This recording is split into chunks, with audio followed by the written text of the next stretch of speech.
start with talking just a little bit about the standard normal table. Standard normal table, 2-page item.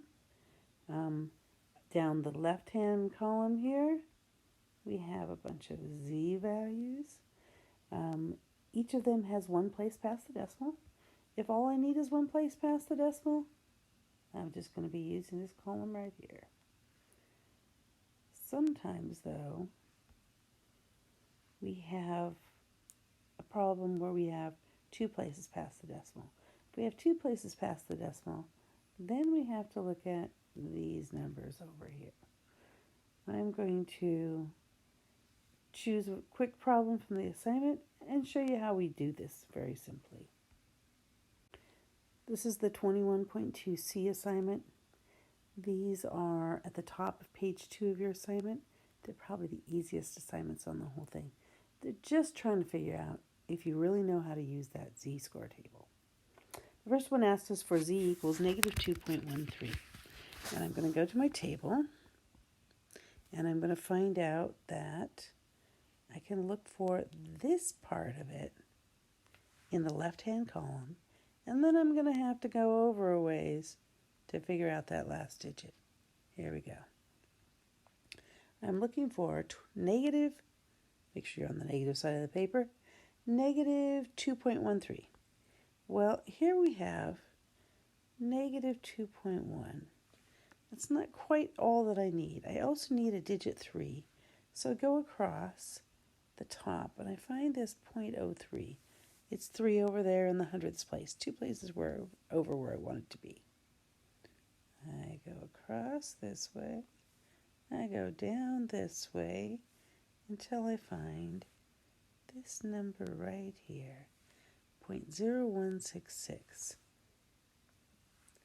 My P number, my probability number, also the area under the curve, is 0.0166. That is really all they're asking for. I usually tell you need to show me some work for almost every problem. But on this one, the whole work is find it on the table, write it down. Let's try next this one. I'm going to find 1.4 in the left-hand column of the positive page of the z-score table. And then I'm going to have to go sideways to find that last digit. Negative, don't want that one. Go into the positive one. Here we go. I'm looking for positive 1.4 right here. And then I need that extra digit of 5 at the end. So 0.05. We'll put the 5 in the hundredths place where it belongs. I'm bringing this line and this line together. 0.9265. Take it back, write it down in the answer space. P equals 0.9625.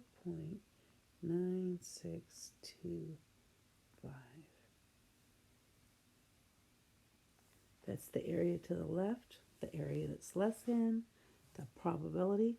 That's all they're really asking for. In certain situations, they might ask you to change it to a percent, and if you have 0.0166 and you want a percent, move that decimal over 2 places, 1.66%. If I wanted to change number 8's answer into a percent, I would take 0.9625, move that decimal 2 places to the right, 96.25%. Just to get a feel for what we're looking at, to know whether we have reasonable answers, if I was drawing the curve here, and I threw my 0 in the middle, let's make that a nicer line down the center.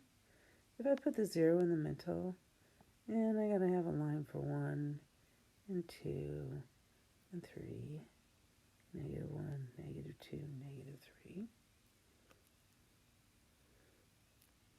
I'll write some numbers on here. little bit too long there. Let's talk, okay. Let's write down our z's. The center is 0, positive 1, positive 2, positive 3, negative 1, negative 2, and negative 3. When they ask me to find positive 1.45, here's 1, 1.45, I don't know, maybe it's somewhere around here, maybe around there. Let's try this again.